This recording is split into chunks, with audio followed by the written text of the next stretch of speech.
Soon you will all be gay and happy. You are all now left under leadership of Puffy Daddy. Report to the nearest rainbow. Dinner Thieves in theaters January 19th. Hi, does your wife not run her butt cheeks? Have you been in love with your best friend for 20 years now, and she still hasn't opened up the fly to her sunshine?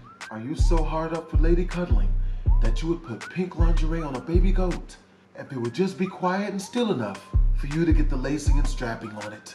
Well, all those issues will be a thing of the past. Now presenting Diddy liquids, sold at all major grocery outlets. Unfortunately. Baby oil and honey pack? Yep. Diddy drink. Baby oil and honey Don't party pack. like a Diddy party, so. Let's try it. Let's grab a fruity drink. Can't forget the ice. What? You gonna put the baby oil in the drink? What? No! No! Don't TikTok this. Don't make this look good. Not the liquor. Skittles juice? This really is a Diddy drink and a honey pack. What does a honey pack do? I don't know what a honey pack does. What would you put the baby oil in for? Is the juice is smoother? Does the baby oil make it smoother? No, don't. Come on, bro. Don't ever. We really.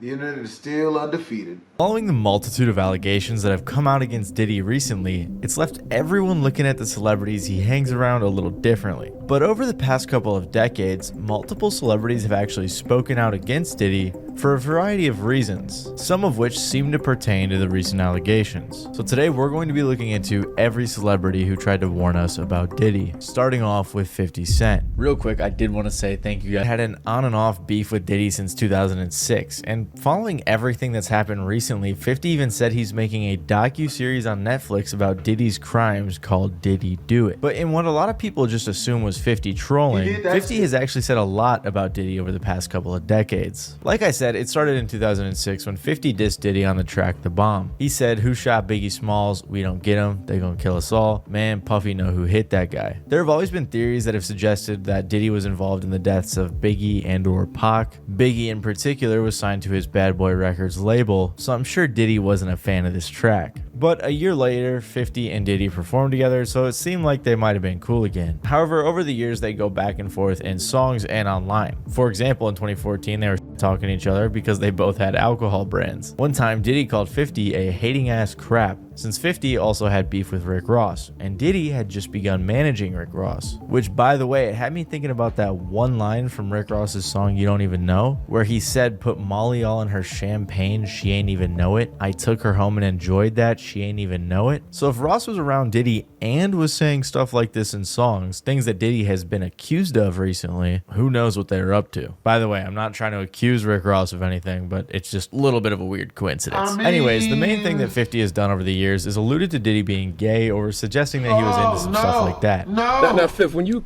continuously call Puff gay, does that affect your relationships in Hollywood? I don't call him gay. I said, Let me read it, Fifth. Oh my God. Sorry I can no longer help you guys. Soon you will all be gay and happy. You are all now left under leadership of Puffy Daddy. Report to the nearest rainbow. Dinner Thieves in theaters January 19th. He says things, he doesn't even know what he's saying is like fruity.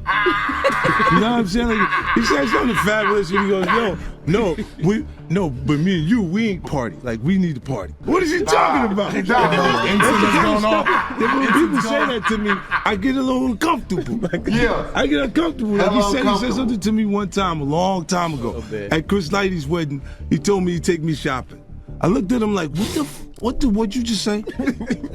Let me move, man, before I do something. You're gonna make me mess up the wedding. Oh, that's a nice gesture. Let me get out of no. That's what a guy says to a girl.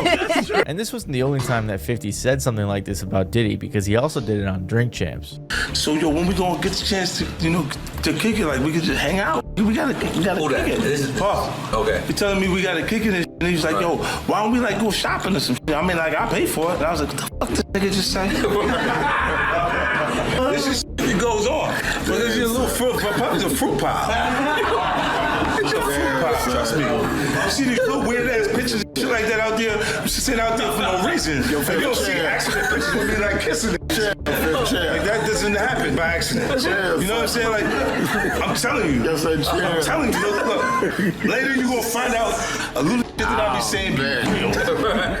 It's crazy. 50 literally said, later you're gonna find out that a lot of this stuff I'm saying is real. Diddy responded to 50's comments on his own Breakfast Club interview. They first played a clip of him saying some stuff that made him seem gay to see what he meant. I was coming off of being in Miami a night of party, and I don't really remember what I was saying.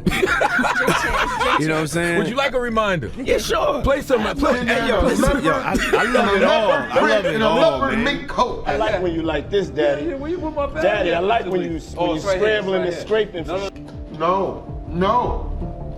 That was you. Scrambling. What? You said, I like when you do it like that, Daddy. When you scrambling and scraping for.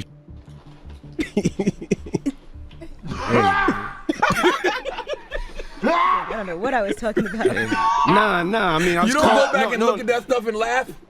I mean, it could be funny. I don't really be on it like that. Now, obviously, there's nothing wrong if Diddy was just gay. But when you keep in mind that he was doing this outwardly straight, comfortable in my sexuality persona, and then behind the scenes was allegedly committing SA, sometimes with men, it starts to make more sense. I asked 50 about that. And he said you did the same thing to him. You asked him to take him shopping. Yeah. I thought he needed some clothes. What? I'm a nice guy.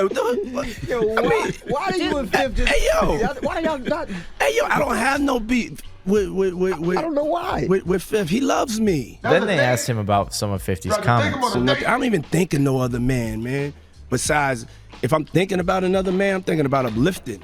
Now, this is one of the few things that someone said about Diddy before the allegations came out that kind of spoke on what he was up to. Because if you didn't know, Diddy has been accused of forcing girls to have sex with male prostitutes while he watched and filmed, alongside trying to make the producer Lil Rod have sex with other men. Most recently, 50 has been one of the main celebrities speaking out about the Diddy situation, as he does with pretty much every other situation. He explained that he never went to any of Diddy's parties and always thought it was weird. So was there a reason you never went to those parties back in the day? Obviously, I know what was going on there, but is there a reason you never did? I'm just not with all that freaking shit. Like all of the stuff that he's doing. I'm not into that type of stuff. I ain't into it.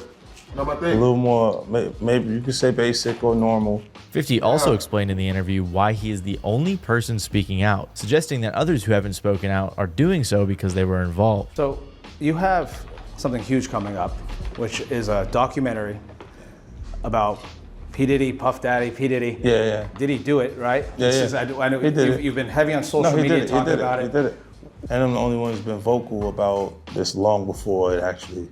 Oh, you've been saying this for a long time now, and then no one was, they're just, why is he saying this? And now it's coming out like crazy. I mean, but I also didn't participate. I also didn't go to those parties. Yeah. So a lot of the celebrity culture that you don't hear saying anything is because they participated. Like you heard in that clip, 50 is planning on making a docuseries on Netflix called Did He Do It? And he's talked about it in an interview with Variety. Him and the director, Alexandria Stapleton, said, "This is a story with significant human impact. It is a complex narrative spanning decades, not just headlines or clips seen so far. While the allegations are disturbing, we urge all to remember that Sean Combs' story is not the full story of hip-hop and its culture. We aim to ensure that individual actions do not overshadow the culture's broader contributions." Apparently, they're even going to donate some of the proceeds to support victims of SA, which is super cool. And another person who's made some interesting comments or remarks about Diddy over the years is Aubrey O'Day. Aubrey O'Day is a singer who was in the group Danity Kane, a group that was on MTV's Making the Band, and they signed to Bad Boy Records, which was P. Diddy's label, in 2005. Diddy mentored the band in a similar fashion as he did with Justin Bieber or Usher, except this time it was on reality TV. But when Audrey spoke about her time on the show over the years, it was fairly negative. She said, "We were scared to death with what would happen with Puff every day. There was just no room for error. Diddy was one of the most intense people you could ever work with. I experienced everything from race remarks to sexism, and a lot of it was scary." She also made some comments on the Call Her Daddy podcast about her experience. I always was like,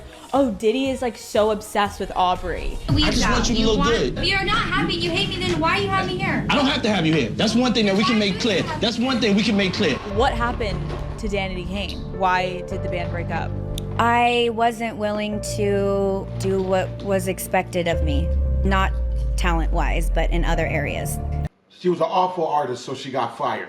Show me all the proof and I'll believe her, but yeah, I mean. When she said not talent-wise with everything we know now, it seems pretty obvious that she was referring to something sexual. She even said, he's on camera saying how much he hates it, but he's off camera telling me all the ways I needed to be groomed properly. So because she didn't want to do whatever it was he wanted her to do, Aubrey was kicked from the group. Eventually she went on the show The Apprentice, and Diddy came up in conversation, to which Trump praised him, and Audrey seemed very uncomfortable. I am a very strict and focused businesswoman because working for Diddy for 6 years trained me to have to be perfect. Working for Diddy? Absolutely. I love Diddy. You know, he's a good friend of mine. He's a good guy. He expects. Is he a good guy? I don't want to answer that question. Oh, wow. I think he's a good guy. I'm going to stick up for him. And keep in mind that pretty much everything I just said was prior to Diddy's allegations. After the allegations began to come out, she spoke up a few times, like in this interview with Adam 22. And I'm finding out so many times, even very early on, where Diddy was making comments like, oh, now you're f***able, like you look right, I could f*** you now. And things like that. I don't even remember. One fan even said in the comments, one thing about her is she's always hated Diddy and never bowed down to him. I grew up watching Making the Band and always remember her challenging him and standing up to him. She's been telling on Diddy way before anyone else. And another person who made some claims about Diddy was Kanye. But the only issue with Kanye is that during this time he was saying some other crazy stuff that made him sound not so believable. In 2022, when Kanye was going nuts with all the Jewish conspiracy stuff and blasting people on Instagram, he found Diddy in his crosshairs. In October of 2022, Kanye shared some messages with Diddy, where Diddy said, "Send me an address, let's stop playing these internet games, and don't feel threatened, you'll be fine, just love." To which Kanye said, "This ain't a game. I'ma use you as an example to show the Jewish people that told you to call me that no one can threaten or influence me. I told you this was war, now go and get you some business." Diddy responded, "I'm just trying to talk to you as a black man, and I'm talking to you because this is hurting our people. Stop." Kanye then said, "Anything you text I will post. I love you and you guys are breaking my heart. I accept your apology in advance." So clearly it's a little bit difficult to take Ye seriously when he's saying some of the stuff he's saying, but looking back, fans have found some of what Kanye said to be applicable to today's situation. That's because Ye later posted a message he sent to Diddy that read, "I didn't like our convo, I'm selling these teas, nobody gets in between me and my money. This is my grandfather texting you now. Never call me with no bullshit like that again unless you're ready to green light me. Cause anybody who got that tea is me. Out of respect for everything you've meant to me, I'll be quiet as Virgil. But now I know I've hurt people I love with threats. Come do something illegal to me now, please." Diddy responded saying, "As soon as I land, we'll meet face to face. Send me an address." To which Ye said, "Fuck you, you fed." So people believe that Kanye saying he'll be quiet, asking Diddy to do something illegal, and calling him a fed has something to do with Diddy's recent allegations. And while this could be true, it also could just be another rant. He also did say something similar on Drink Champs when referring to Diddy and Meek Mill. As far as Meek Mills, Puff Daddy, whoever, none of these niggas, all you fake hard niggas, f*** you. Hold on. Okay. All you fake hard niggas, f*** you. You know what I'm saying? I don't give a f*** because you can't shoot nobody anyway, and the reason why you got to talk is because you did a deal, you f***ing fed. You know what I'm saying? That's why you got to come at me, because part of the deal for you to be able to do all that and get out of jail is that you promise that you're going to go pull my co-car. So y'all shut the f*** up about me. So here he called Diddy fake hard, said he was a fed, and said he got a deal to get out of jail. Now personally to me it doesn't seem like he was referring to the Diddy parties and all that other stuff, but who knows. However, someone who's had really strong claims about Diddy dating all the way back to 2005 is a lady by the name of Karine Steffans. I'm not sure if it's Steffens or Steffans, so I think I'm gonna go with Steffens. I apologize if I'm wrong. Karine Steffans used to be a video vixen, which Wikipedia defines as a woman who models and appears in hip-hop oriented music videos. In 2005, she published her book Confessions of a Video Vixen, and it was in this book that she became one of the first people to ever accuse Diddy of anything kind of crazy. This book was really controversial because she was just talking about all her sexual experiences with tons of rappers. There's even a Reddit post compilation of statements in this book where they compiled everything she said about different rappers' dick sizes.